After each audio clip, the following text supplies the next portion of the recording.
Assalamualaikum warahmatullahi wabarakatuh. Perkenalkan, saya Riri Daniati dengan NPM 22691097 dari kelas 6C. Dalam video kali ini saya akan mempresentasikan rancangan proposal saya dengan judul penerapan media kartun animasi yang disesuaikan dengan karakteristik generasi alpha untuk meningkatkan hasil belajar siswa kelas 5 SD Negeri 141 Pekanbaru. Latar belakang dalam penelitian ini yang pertama, dalam pelaksanaannya, guru harus memilih media yang tepat sesuai dengan kondisi dan kebutuhan peserta didik. Yang kedua, peserta didik generasi alpha secara kualitatif berbeda dengan generasi lainnya, sehingga harus ada perubahan yang sesuai dengan kondisi dan karakteristik peserta didik. Munculnya konsep society 5.0 atau human centered yang diharapkan para pendidik dan peserta didik tidak hanya belajar dan mengajar, tetapi juga memiliki keahlian seperti mampu beradaptasi dan mengikuti perkembangan teknologi. Masalah ini mempunyai identifikasi. Yang pertama, minimnya media pembelajaran yang menarik dan sesuai dengan karakteristik generasi alpha. Yang kedua, rendahnya hasil belajar siswa pada mata pelajaran tertentu. Maka dirumuskan masalah. Yang pertama, bagaimana penerapan media kartun animasi yang disesuaikan dengan karakteristik generasi alpha pada siswa kelas 5 SD Negeri 141 Pekanbaru. Yang kedua, bagaimana efektivitas media visual kartun animasi terhadap hasil belajar siswa kelas 5 SD Negeri 141 Pekanbaru. Tujuan penelitian ini, yang pertama untuk mengembangkan dan menerapkan media kartun animasi yang sesuai dengan karakteristik generasi alpha. Tujuan yang kedua, melihat efektivitas media kartun animasi terhadap hasil belajar siswa kelas 5 SD Negeri 141 Pekanbaru. Manfaat penelitian secara teoritis memberikan pemahaman kepada guru mengenai pemilihan media yang tepat disesuaikan dengan kondisi dan karakteristik peserta didik, dalam hal ini terkhusus untuk generasi alpha. Manfaat praktis yang pertama, bagi siswa diharapkan dapat membantu memahami materi dengan mudah. Kemudian bagi guru, penelitian ini diharapkan mampu menjadi sumber informasi mengenai media pembelajaran visual yang baik. Kemudian bagi sekolah, penelitian diharapkan mampu meningkatkan mutu pendidikan SD Negeri 141 Pekanbaru. Dan yang terakhir, kepada peneliti, manfaat dari penelitian ini yaitu sebagai sumber pengetahuan dan pengalaman yang berharga. Dalam penelitian ini terdapat penelitian relevan atau penelitian terdahulu yang dijadikan acuan atau landasan. Yang pertama ada Hidayati tahun 2021. Di sini ia menekankan bahwa media video pembelajaran berbasis kartun animasi pada tema 8 kelas 5 terbukti valid, praktis, dan efektif dalam meningkatkan pemahaman materi dan motivasi belajar siswa. Ia menggunakan model ADDIE atau ADI dalam penelitiannya. Kemudian yang kedua ada penelitian oleh Karama Wangmua pada tahun 2024. Dalam penelitiannya ia menekankan bahwa penggunaan kartun animasi meningkatkan pemahaman dan keterlibatan siswa.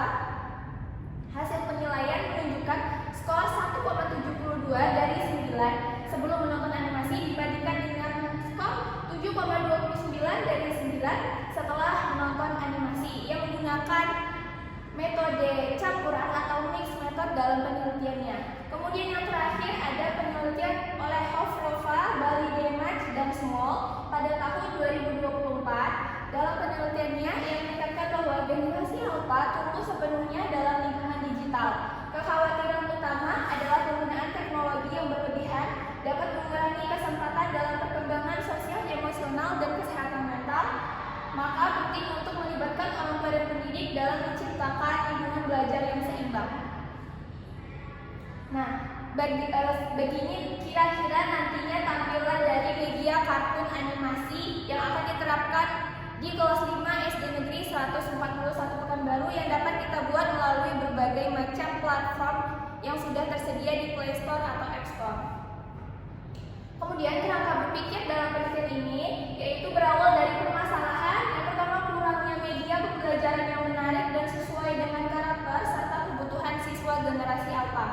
Yang kedua, masalahnya rendahnya hasil belajar siswa dalam beberapa mata pelajaran. Kemudian diberikan solusi yaitu menerapkan media alfa. Kemudian dalam pelaksanaannya yang pertama ada analisis, yaitu proses untuk mengetahui bagaimana karakteristik generasi alfa, bagaimana kebutuhan mereka dan kebutuhannya, kondisi dan kebutuhannya. Kemudian menggunakan tahap 4D, yang pertama define atau pendefinisian, yang kedua ada design atau pengembangan, yang kemudian ada develop dan disseminate. Ya. Nah, hipotesis dalam penelitian ini yaitu hasilnya terdapat peningkatan yang signifikan pada hasil belajar siswa kelas 5 SD Negeri 141 Pekanbaru dengan menerapkan media kartun animasi. Adapun hal alternatifnya yaitu tidak terdapat peningkatan yang signifikan pada hasil belajar siswa kelas 5 SD Negeri 141 Pekanbaru dengan menerapkan media kartun animasi. Nah, metode dalam penelitian ini menggunakan metode mixed method, yaitu menggunakan research and development atau penelitian pengembangan dengan menggunakan model 4D. Adapun variabelnya di sini yaitu variabel X atau independen media kartun animasi berpengaruh terhadap hasil belajar siswa, atau variabel dependen atau Y yang akan nanti disesuaikan dengan karakteristik generasi alfa dan keterlibatan atau motivasi belajar siswa.